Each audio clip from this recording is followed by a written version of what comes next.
Are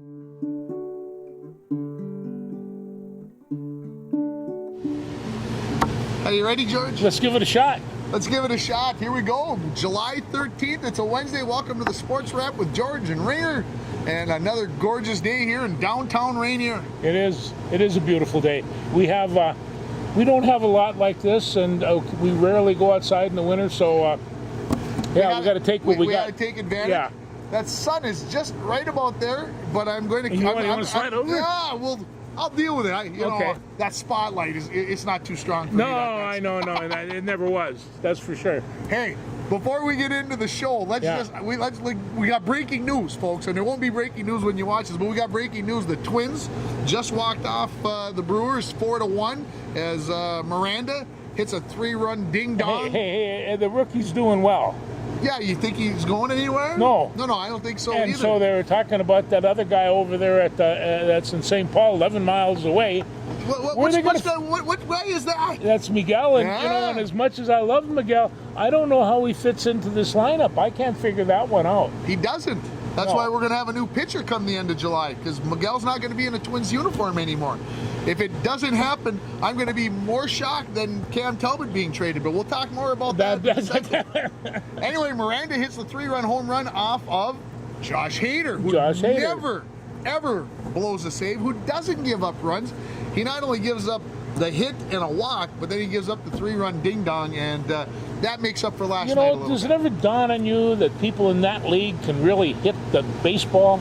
And 100 mile an hour, there's people that'll swing it and knock that thing 110 miles an hour off their bat. They can hit it. And our good friend, Johan Duran, I mean, he can throw a lot of speed, but those bats come across really, really quick, and quick bat. Absolutely. So the Twins get a split with the Brewers. That's good. That puts them 4 games ahead of Cleveland right now. We'll see what Cleveland does today. They're playing the White Sox. Well, I'll tell you this right now. A year ago. Oh boy. A year ago they were. Don't bring down. You're trying to bring down my high here, George. No, a year ago they were 39-50 and 15 games behind. Oh. And now they are 48-41. They're 3.5 games ahead. So we'll take this year. Remember last year we were going bughouse crazy. What do you mean we were going suicidal? Yeah, it was bad, and it's just like I don't know how they do it. I mean, except that they're hitting the ball real well right now, and everybody's making a contribution with the bat. Well, they lost 4 of their last 5 after last night's loss, so this helps maybe right the ship a little bit. And of course, the despised, because I don't want to use the H word, the despised Chicago White Sox are coming to town for 4 more before the All-Star break. And so we'll see where the Twins end up prior to the All-Star break. And of course, it was announced on Sunday that we've got 2 All-Stars, and I don't think it was a surprise that either one of them was an All-Star. I just hope. Go ahead. Brian Buxton should not play in the home run derby. No, he's not. Yeah, it's good. No. Yeah, because he'll get hurt. Something would happen not good. So so Byron Buxton, Luis Arraez both make it. Great picks. Arraez pretty emotional. Even after the game, he was told before the game, and then it was announced during the game, and then he talked about it after the game, and he was still emotional about it. So you think about these big major leaguers and that they're these tough guys and whatever else. Kids. Yeah, actually, they couldn't achieve what they've achieved without a whole lot of that. Yeah. And it's just, and you see him, and you just think, I mean, here's this kid that grew up in nothing, and here he is at center stage in a major city, playing Major League Baseball, making money hand over fist, and the crowd just digging him. It doesn't get much better than that for these guys. Arraez is hitting around 350. Yeah. Okay, you could have somebody hitting 350 and go, I don't really like the guy. Yeah. How do you not like Luis Arraez? Oh, you cannot. How could you not? I mean, you might say, well, he doesn't do this or this, but when you would talk to him and that smile, when he smiles, oh yeah, he just melts you. You're a sad state of affairs. And when I watch Byron Buxton, round second, heading for third, making third and standing up and screaming for himself and for his team, just pulling the cord and ripping it up. These kids are having some fun, and I think that's the other thing. you really can't do that without having a little fun. I had a chance to talk with Wyatt Ulrich, and we'll talk more about Wyatt later on in the show, maybe not too far away. But that's what he talked about, that Sioux Falls has won quite a few games recently. They have. And he says it's fun to go to the park. You're having fun. And I said something to the effect that, well, baseball is meant to be played as fun. If you all of a sudden make baseball work and it's no fun to be there, baseball can really be tough to play. I've heard that said about sportscasters too. At least in football, even if you're losing, you get to go out and put a slobber knocker on somebody. I mean, come on, you get a big snot bubble popping out of their face. I mean, that's the classic. But man, in baseball, you could sit out there and count dandelions and go, man, this sucks with a capital X on Well, I'm going to tell you the other good news for the Twins is their pitchers seem to be coming around. I mean, the injured ones. Miata is roaming around pretty good. Rice Lewis Rice Lewis looks like he might be recovering fairly soon. And they had Royce in the clubhouse the other day, interviewing him with him, and he was talking about the horrible luck of 2 ACL injuries, much less one, but 2 of them, and he sounds like he's got the right attitude, and hopefully he's at the start of next season he's ready to go. Yeah, I tell you, we had a lot of good looks from the prospects that are coming up, and there's some good ones, and boy, he's certainly one of them. One of the things that I don't quite understand, and I'm sure there's a lot to this puzzle, but AAA St. Paul has a guy named Tim Beckham. He's batting .405. Now tell me why, at 30 whatever years of age, tell me why this guy isn't getting a chance to come up and play with the Twins. If he's batting 408, 405, 405. Yeah. Why is he not getting? Now maybe there's other issues going on. Ted Williams did that in the majors once. I want to get you riled up here this morning. No, I understand, and it's kind of like this magic number for minor league players comes in, and it's 26, and that I find that upsetting, because in a lot of other sports, 26 you are just now peaking. A good upper weight wrestler might not even mature till he's 35. We've had George Bland, who was playing football till he was 50. I understand there's intricacies and there's speed, and and there's no doubt about a baseball player's ability to hit the ball is one of the hardest things there is in sports. But I have to agree, you've got this guy here. What are you keeping him around for? Yeah, you got to figure that. Yeah. I understand the team's playing well, but a guy who's getting a hit 2 out of every 5 times he walks to the plate, that means he's batting 300 something. I mean, maybe he's a defensive liability. Maybe, but then you work it out. All I just know is that anytime you have a 400 hitter in your lineup, I think you got a better lineup. I'm not a math major, but that's what I understood. I did watch Moneyball again. You watched Moneyball again? Yeah. It never gets old. Sorry, it doesn't. It does not. I don't know what it is. They did a great job. Yes. What else did they say about Royce Lewis in that article from he Megan was walking Ryan? around the clubhouse pregame, and he's running around. He's only 23 years old. So it Lots feels of time amazing. I can wait. How long ago did he have that surgery?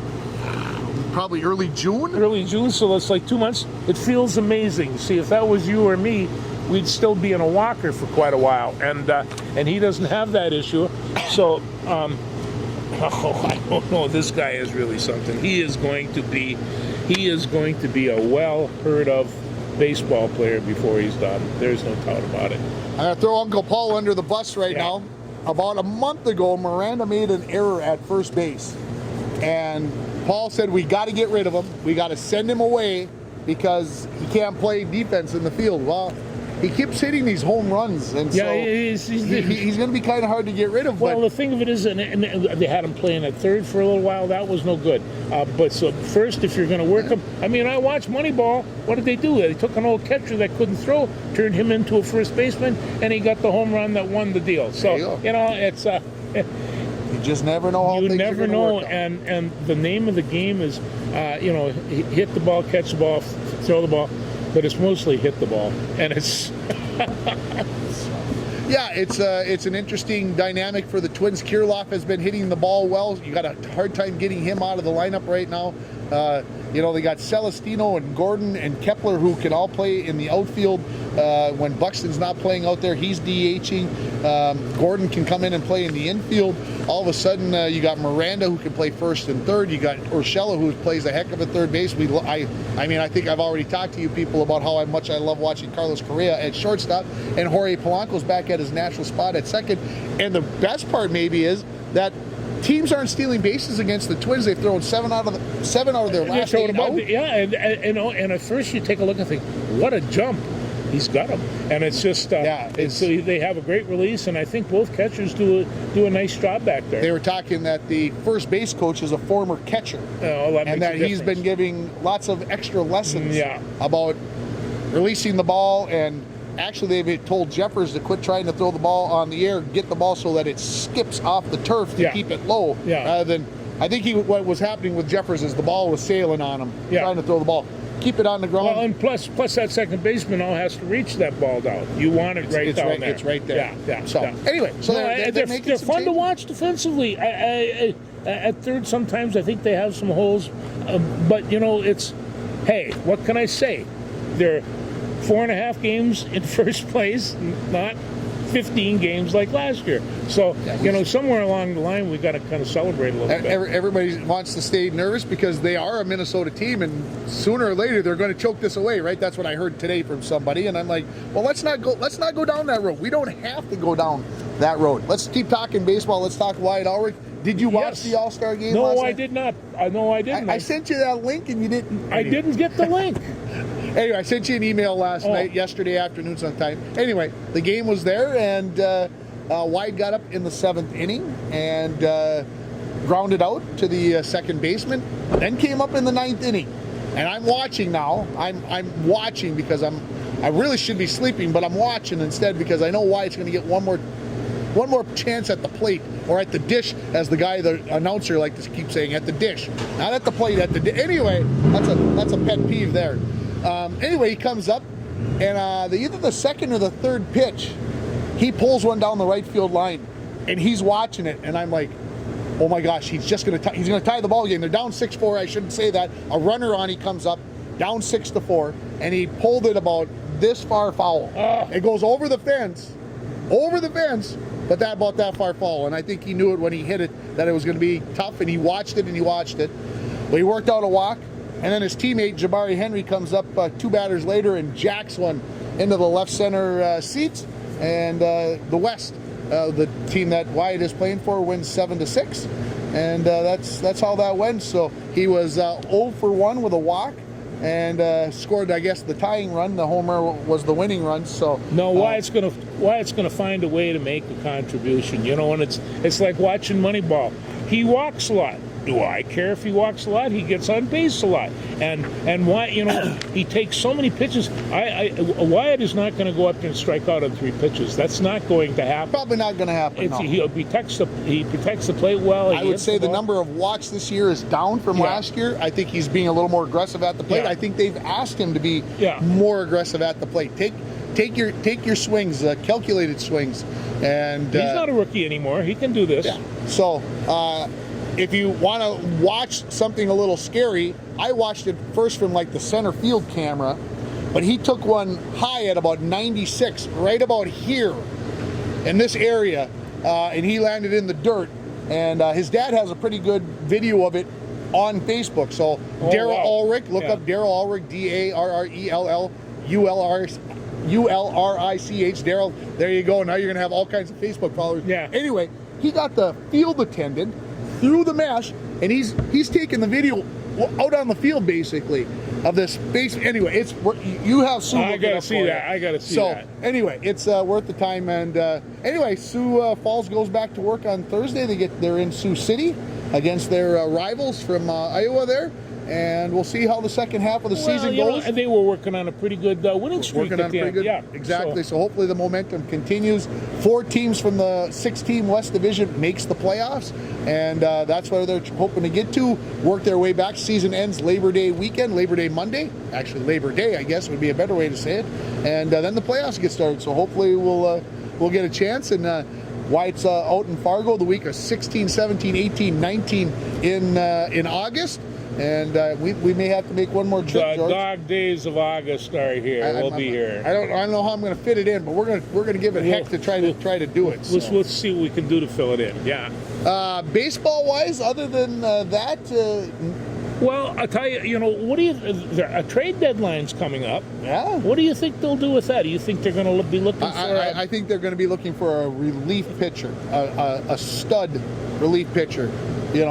Maybe not. We're not going after a Josh Hader type. We of course I'd love to have Josh Hader, but you're not going to probably get that kind of guy. But you're going to send Miguel Sano and a prospect somewhere out of the minors. I don't know who that might be. To be named later. Let's hope that it's not this guy here, not Royce Lewis. Yeah. But having said all of that, this is my opinion. They're going to go. Like I said, Miguel and somebody else is going to go, and hopefully they can get a pretty decent pitcher for him. And like I said, will it be who out of the minors? I don't know who that'll be, but maybe it's going to be three. Maybe it's going to be considerations. So I guess if you've been watching the show for the last almost 3 years now, I've sat here and defended Miguel Sano, that we don't want to get rid of Miguel Sano. We're afraid of the David Ortiz situation. I've matured. I am no longer afraid of the David Ortiz situation. Right now, I don't know if the Twins could ask for a better situation right now to make a run in the playoffs. Yeah. And in order to do that, they need somebody who can shut the door consistently. You got a really good team, and I mean, you got 8 hitters on this team.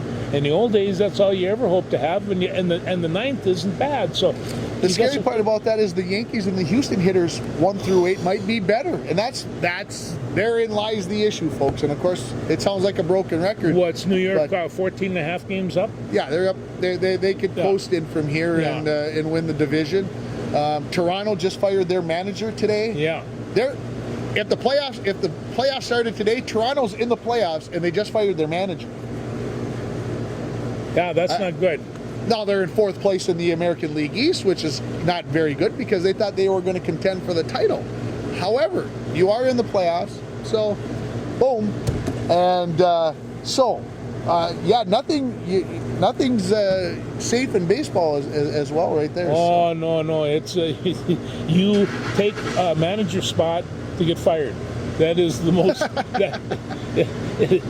at some point it's probably going to happen. It's going to happen, and I see Tony La Rosa in the dugout, and I'm thinking, look at the punishment this guy seems to be taking. At 76 years of age or whatever he is. Is it worth the money?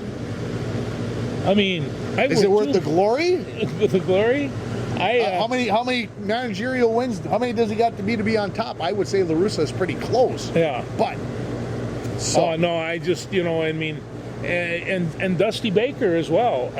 He's just as old. He's just as old. You keep I'm just looking up because I need a name for later on in the show. I want to make sure that I've got it right. Oh, jeez, and then I hit it back. Anyway. You want to talk about that trade?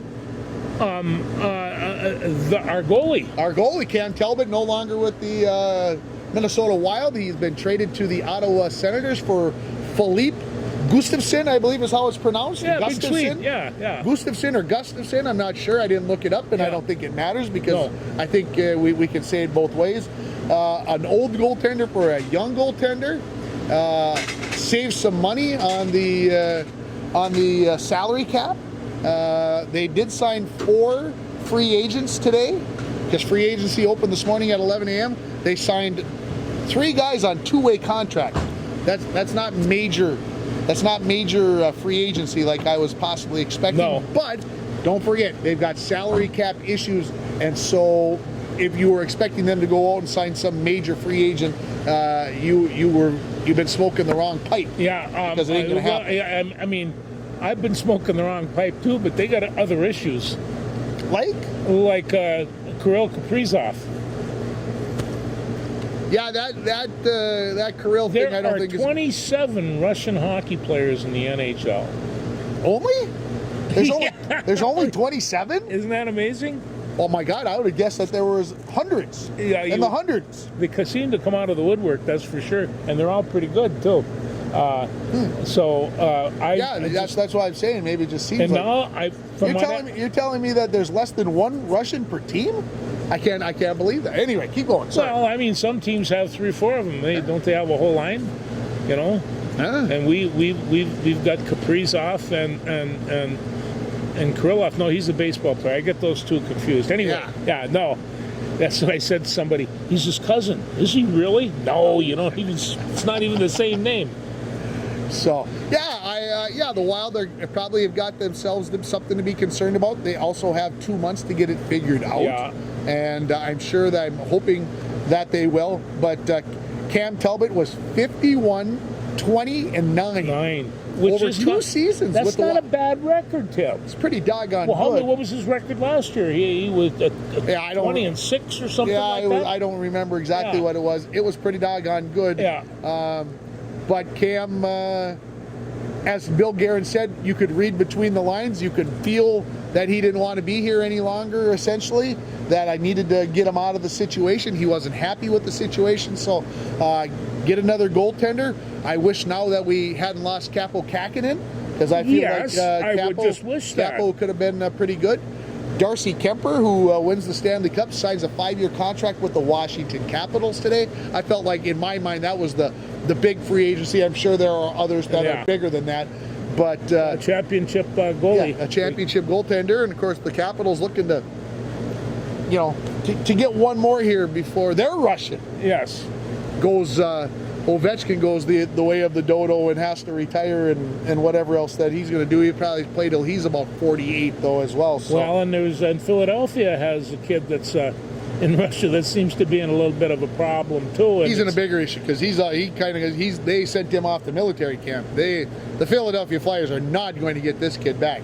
Now, from what I know about Kirill, he is not in a military camp yet. And so hopefully they can... well, maybe they can sell him that he's not physically fit enough. Right. Yeah. Yeah, he's not physically fit. He can play in the National Hockey League, but he can't march. He can't what happens to these guys is they come here, they get Americanized. This country is a lot different than where they live back there, and they get used to a certain level of autonomy and stuff. And stuff? Absolutely. And it's just like most of them are. There's most of them are good. Many of them are going to stay right here. There will be a few that'll go back because they can live like kings over there. They have so much money as well. But I mean, I don't know how much it would cost, but I wouldn't want to live in Russia right now. No, living in Russia right now, I would guess would be pretty difficult. Yeah. Not as difficult as the Ukraine, of course, but difficult nonetheless. I think that puts a capper on hockey. We've got baseball. Yes. How about, did you watch the Lynx last night? I did. Did you watch the end? Yes, that's what I watched. All I want to say here is that my son and my wife had to listen to some extreme verbiage. Lots of bad words being said out of Tim's mouth. I don't know why it had to be that way, but I don't know what the Lynx were trying to do. Here's the deal, folks. End of the third quarter, they're down by 1. And the Lynx go on a 15-0 run. 15-0 run. So they're up by about 12. And then each team scored a basket, and then Phoenix goes on a 12-0 run and closes it to like 1 point or something.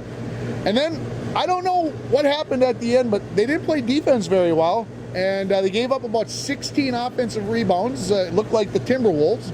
Their namesakes, and Phoenix hits the shot at the buzzer to force overtime. Then they do almost exactly the same thing. Nobody plays defense.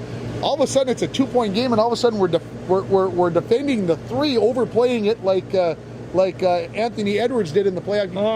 It was a microcosm of the Memphis series, and Phoenix goes and ties it up, and then everybody kind of ran out of gas. Anyway, the Lynx win in double overtime. They've won 6 of 8, 3 in a row.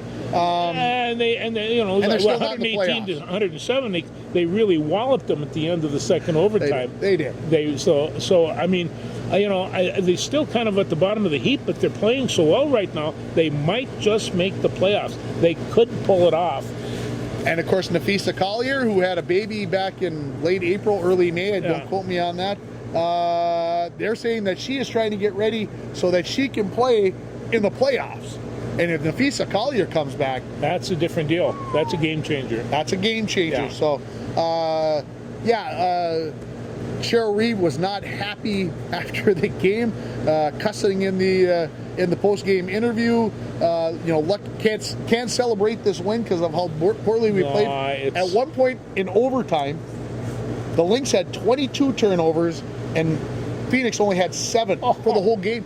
Yet the Lynx were ahead and had 15 more turnovers, and you're like, how can that be? Anyway, it happened. It is, and anyway, the Lynx won. We should be happy. We shouldn't be. And plus the fact, that WNBA has improved. I mean, even over the course of the last 5 years, there are some seriously big people in the middle there, and they can all shoot. And it's just like. And Sylvia Fowles dunked in the All-Star game on Sunday. Yes, come on. Yeah, it's.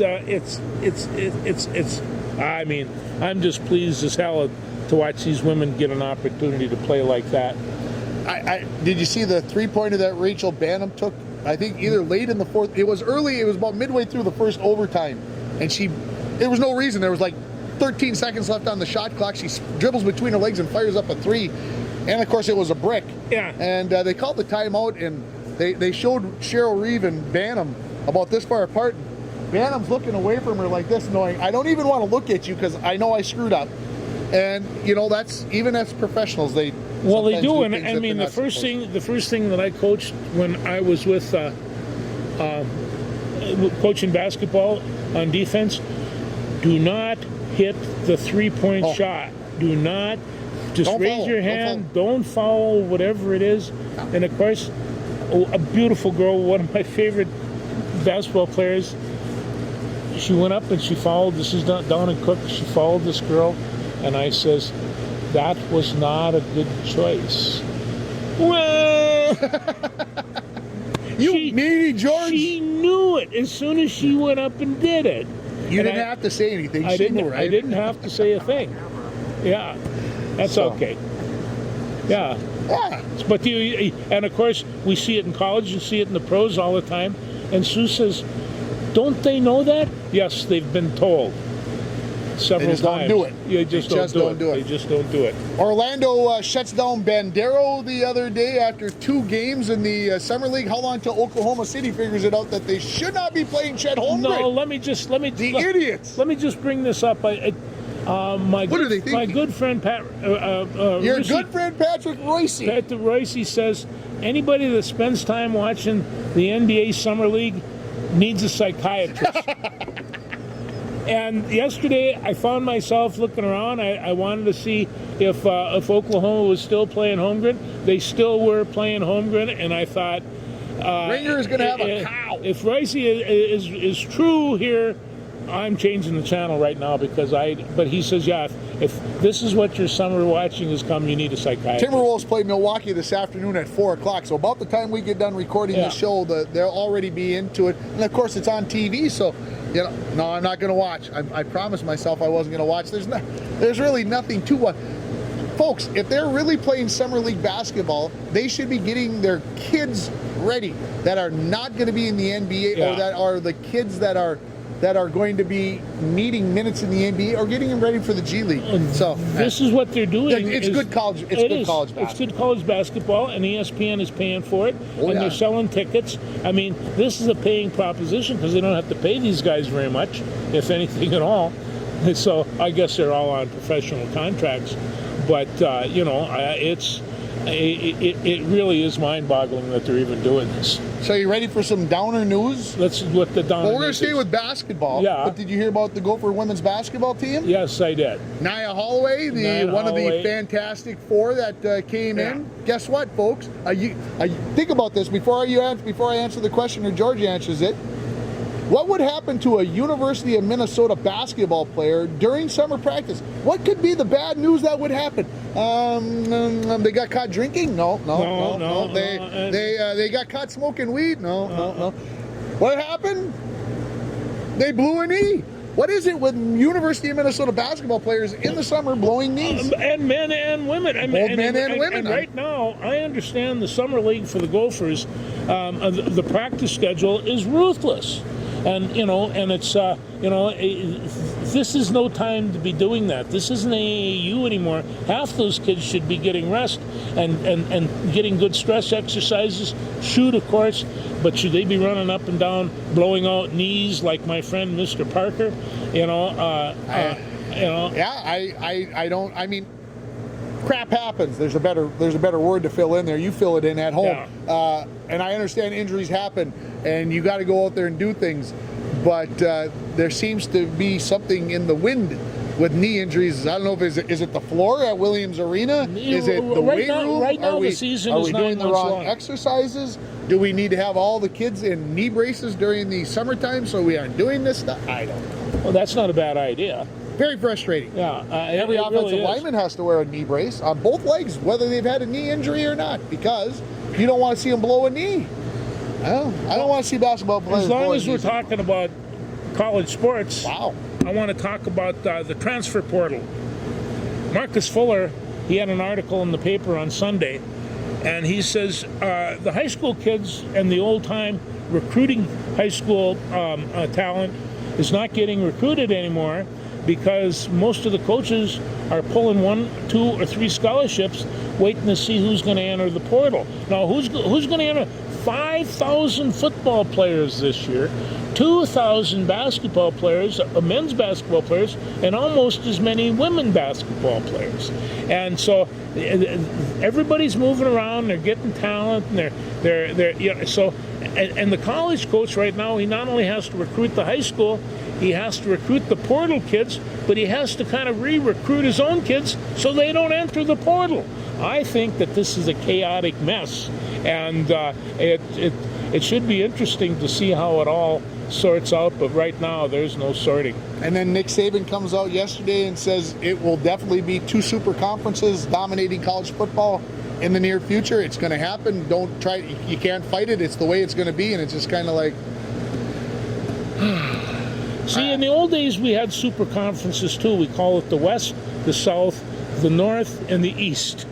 And that's where, and those were the regions, and those were the teams that we had. And so Big Ten had this deal where we went out and either played Washington, Oregon, or Southern Cal at the Rose Bowl. Of course, we haven't done that in a while. But this is so much about football and money. It has very little to do with kids and athletes. I agree. Yeah.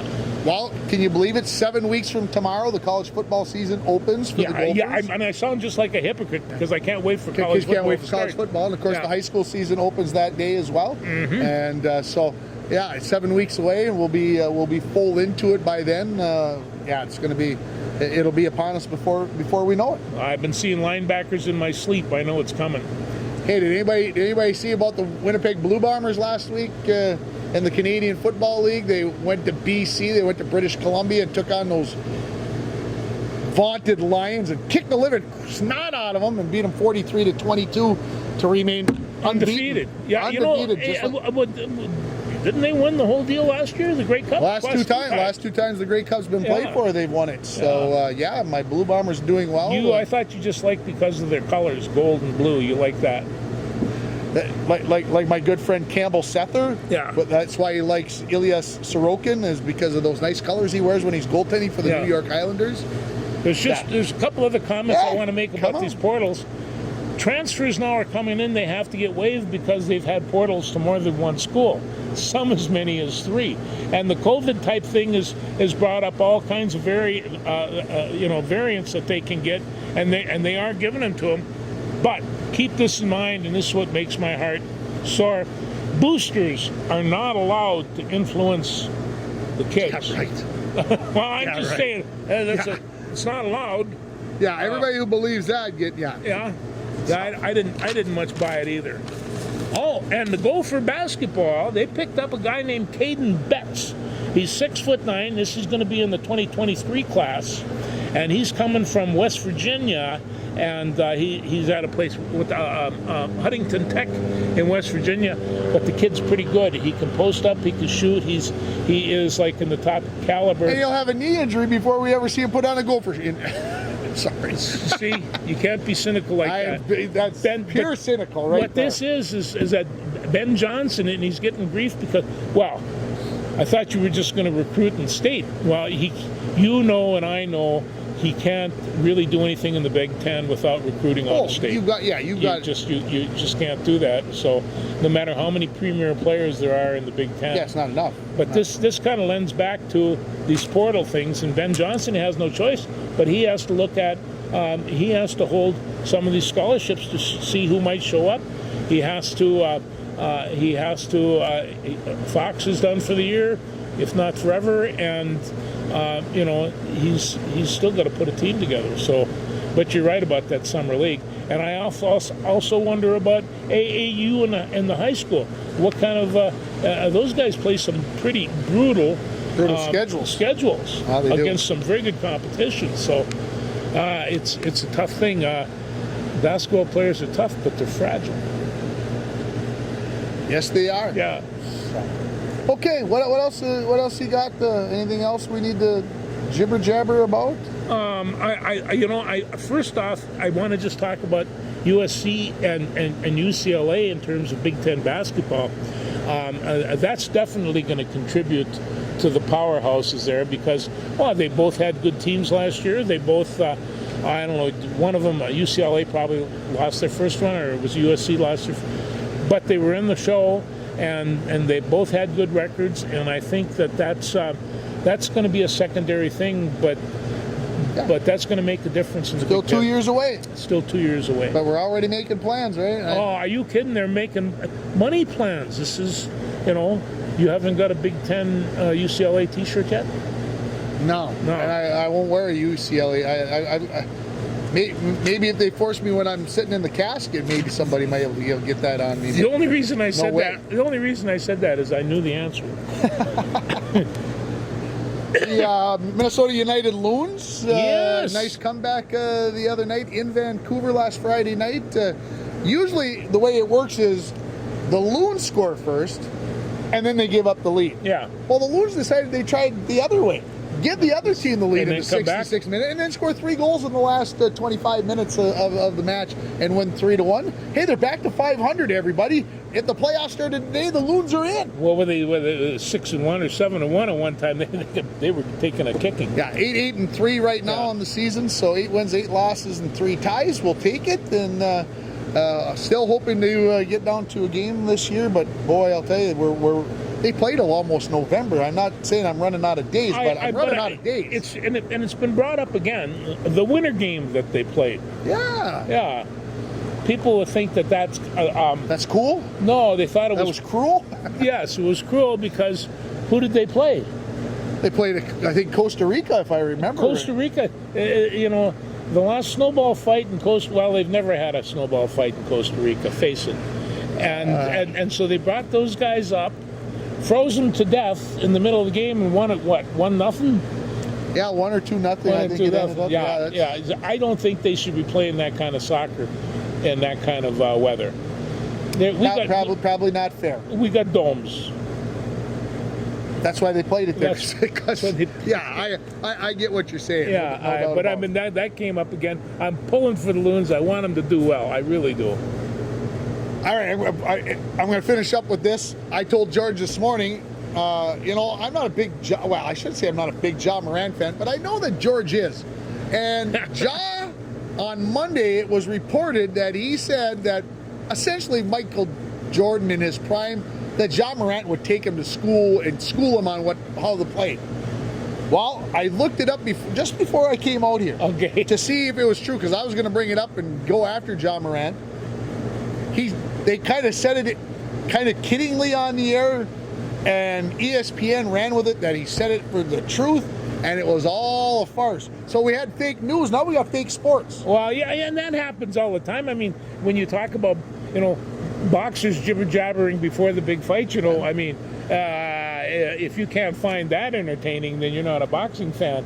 You know, and it's just. So I'm not going to hold John Morant in contempt for saying that he could beat Michael Jordan, because if he actually said that, even in jest, shame on you, John, because Mike might come out even out of retirement now and plant you in the ground, because by the time Michael Jordan was a junior in college, he was a legend already.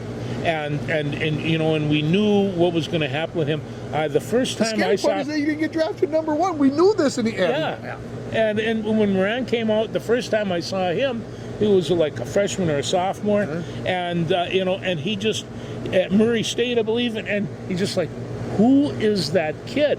But he is not a perfectionist shot. I mean, when Mike needed 2, Mike needed 3, he went and shot it and got it. Yeah, Mike had that fadeaway J that Morant doesn't have. Morant obviously is very quick. Yeah. Michael was a pretty good defender in his day. Yeah. I think he was on the all-defensive team, I think 3 times, and Defensive Player of the Year, if I remember right, at least once. So Mike could defend. There was a reason why he's considered the greatest ever in some circles, in some people's minds. But anyway, John Morant, keep working at it. Maybe someday I'll put you up on a pedestal like I put Mike Jordan up on a pedestal. Yes, good luck to you there, John. Anything else, George? I can't think of anything. How you doing? Yeah, you know, playoff baseball for Legion coming up this weekend. Really looking forward to going down and watching some good baseball, and hoping that the Post 66 kids can make a run in the playoffs. That'll be a lot of fun if they made me do some extra work over the next couple of weeks. Yeah, it would. And you know, I know what else I had to say, because tomorrow's July 14th, and my former baby. She's not the baby anymore because we got the prince. Yeah. But happy birthday to my daughter, Anna. She turns 27 tomorrow. How can that be that our baby turned 27? It just seems crazy. But now we got a 28 and a 31-year-old. I don't know. It's quick. Yeah, I mean, what can I say? My oldest just turned 40. And you remember him when he was a kid. Yeah, it's kind of scary. So anyway, happy birthday, Anna. I know you don't watch the show, but there's family members out there that do that will appreciate that. Yes, there are. So, all right, everybody. Thanks. Take care. We'll talk to you next week.